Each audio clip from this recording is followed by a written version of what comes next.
Hello everyone, welcome to next topic. I hope you are doing well guys. तो इसमें हम बातचीत करने वाले हैं यूपीएससी 2024 का जो नोटिफिकेशन है उसके रिगार्डिंग बातचीत करेंगे। इंपॉर्टेंट डॉक्यूमेंट्स के ऊपर बातचीत करेंगे और मैक्सिमम क्या क्या चेंजेस मिल सकते हैं इस बार के एग्जामिनेशन पैटर्न में, उसके ऊपर ही बातचीत करेंगे।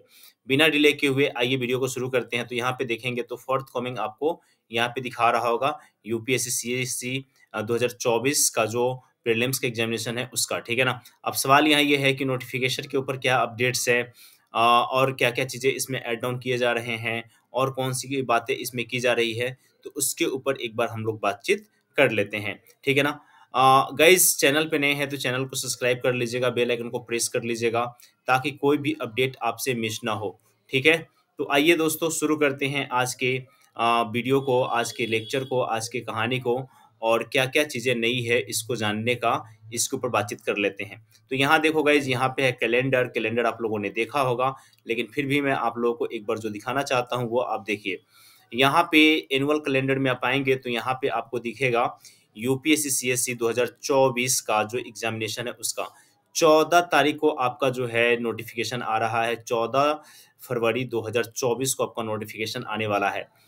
ठीक है ना? यहाँ पे देख लो 14 फरवरी 2024 को नोटिफ़िकेशन आएगा और 5 मार्च 2024 तक आप जो है फॉर्म को भर सकते हो। ये लास्ट डेट आपका होने वाला है। अब सवाल ये है कि आपके पास कौन-कौन से इम्पोर्टेंट डॉक्यूमेंट होने बहुत आवश्यक है और उसके बिना आप फॉर्म को फिल नहीं कर पाओगे।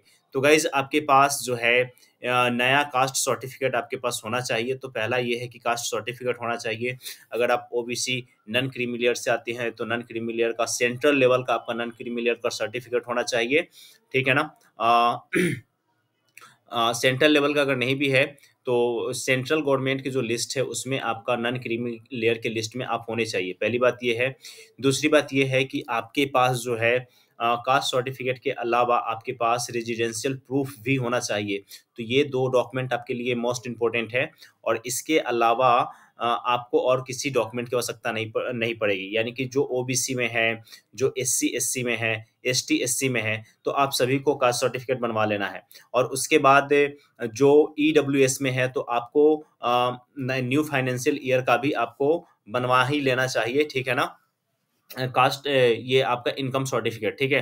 तो ये सारे डॉक्यूमेंट्स आपके पास होने चाहिए और मेक श्योर कि अभी आपकी नोटिफिकेशन आने में अभी भी टाइम है। यानी कि 6 दिन के आसपास आपके पास टाइम है। अगर आज का दिन हटा दो तो 5 दिन के आसपास आपके पास टाइम है। मीन्स आपके पास बहुत ज़्यादा समय नहीं है, बहुत कम टाइम बचा हुआ है और ये सारी चीज़ें आपके पास होनी चाहिए, ठीक है ना। फॉर्म आने के बाद हम बातचीत करेंगे कि कैसे फिल करना है, एक-एक स्टेप के ऊपर बातचीत करेंगे और भी बहुत सारे जो भी अपडेट्स होंगे सबके ऊपर बातचीत करेंगे। लेकिन एक बात मैं बता दूँ गाइज़ कि अभी तक आपने वन टाइम रजिस्ट्रेशन नहीं किया है तो आज ही वन टाइम रजिस्ट्रेशन कर लीजिए, क्योंकि 14 फरवरी के बाद आपका जो ये रजिस्ट्रेशन है बहुत सारे बच्चे करना शुरू कर देंगे। तो मेक श्योर कि आप ये रजिस्ट्रेशन करके रखें, जो कि ज़्यादा सही रहेगा, ठीक है ना। तो ये यूपीएससी का जो है रजिस्ट्रेशन करके रखिएगा, ये आपके लिए बहुत आवश्यक है और बहुत ज़रूरी भी है, ठीक है। तो यही एक छोटा-सा वीडियो था और आई होप कि ये वीडियो आपको पसंद आई होंगी। वीडियो पसंद आया हो तो लाइक, रेट, रिव्यू, आंसर करना मत भूलिएगा। इस वीडियो में बस इतना ही रखते हैं। इसके अलावा कोई भी क्वेश्चन हो, कोई भी सवाल हो तो आप ज़रूर पूछ लीजिएगा। तो इस वीडियो में बस इतना ही, मिलते हैं नेक्स्ट वीडियो में, तब तक के लिए जय हिंद। और एक बात और गाइस, जैसे नोटिफिकेशन आएगा तो फॉर्म को कैसे फिल करना है, फ़ोटो कैसे बनाना है, ठीक है ना? और क्या-क्या चीज़ें ध्यान में रखनी है, फॉर्म भरते समय कौन-कौन से महत्वपूर्ण बिंदुएँ हैं जिसको ध्यान में रखनी चाहिए, ये सारी चीज़ों के ऊपर बातचीत करेंगे। साथ ही जब नोटिफिकेशन आएगा तो उसमें सिलेबस के बारे में भी मेंशन किया जाएगा, तो ये भी देखेंगे क्या इस साल के सिलेबस में किसी से तरीके का कोई चेंज किया जा रहा है या नहीं किया जा रहा है। क्योंकि 2024 वाला माफ़ करना, जो 2023 का जो एग्ज़ामिनेशन हुआ था उसमें आपने देखा था कोई क्वेश्चन के पैटर्न को लेकर के बहुत सारे बच्चे हैं जिन्होंने पिटीशन फाइल करा था, लेकिन उसके ऊपर कुछ नहीं हुआ। तो मे बी हो सकता है कि इस बार आयोग क्लियर करे कुछ अपने डॉक्यूमेंट्स में, ठीक है। हालाँकि अभी इसके ऊपर कोई टिप्पणी नहीं आई है।